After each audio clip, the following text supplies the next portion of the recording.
The forest held its breath, a silent accomplice to the frantic rhythm tearing through its underbelly. Each gasp was a ragged prayer, each footfall a desperate plea against the encroaching darkness. He ran, a phantom propelled by an unseen terror, the dry leaves and brittle twigs snapping under his relentless assault. The air hung thick and heavy, pregnant with unspoken threats. Meanwhile, a fragile bubble of domesticity glowed amidst the encroaching gloom. Inside a quaint, secluded house, a young couple sought refuge from the night. Lamplight painted the living room in warm, inviting hues, a stark contrast to the shadows clawing at the windows. Sarah, in her mid-twenties, sat absorbed in the flickering images on the television screen, while Mark, lulled by the gentle hum of the evening, drifted into a light slumber on the sofa. The illusion of peace shattered with a jarring crack. A subtle creak, like the house itself was groaning in protest, was followed by the unmistakable sound of shattering glass.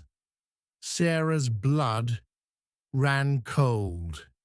The mundane reality of her evening was ripped apart, replaced by a primal fear that clawed at her throat.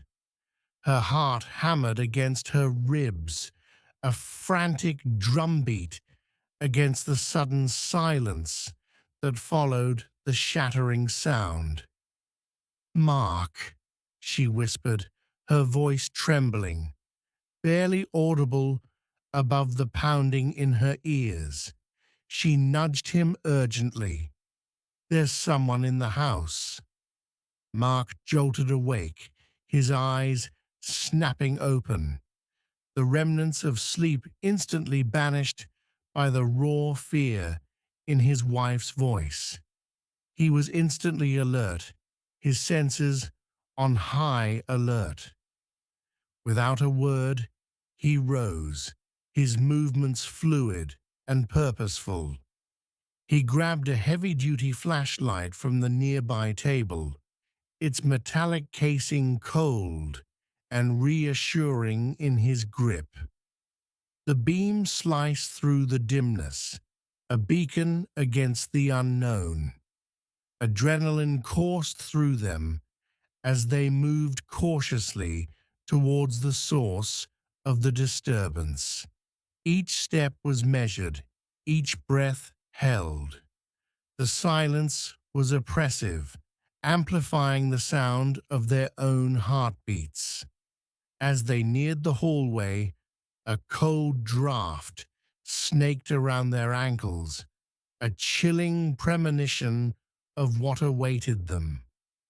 They reached the master bedroom, and the scene that unfolded before them stole the air from their lungs. The window, once a barrier against the outside world, was now a gaping maw, shards of glass glittering ominously on the floor. The curtains danced wildly in the night breeze, like ghostly figures celebrating the violation. The room was a disaster. Drawers were pulled open, their contents strewn across the floor. Clothes lay scattered like discarded memories. Jewelry boxes were overturned, their precious contents pilfered. The air was thick with the scent of fear and violation. The intruder was gone, vanished back into the darkness from whence they came, leaving behind a trail of chaos and a lingering sense of dread.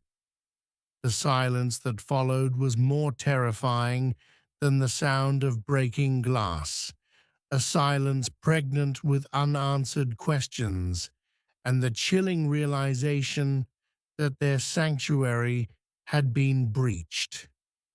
They were no longer safe. The darkness had reached inside.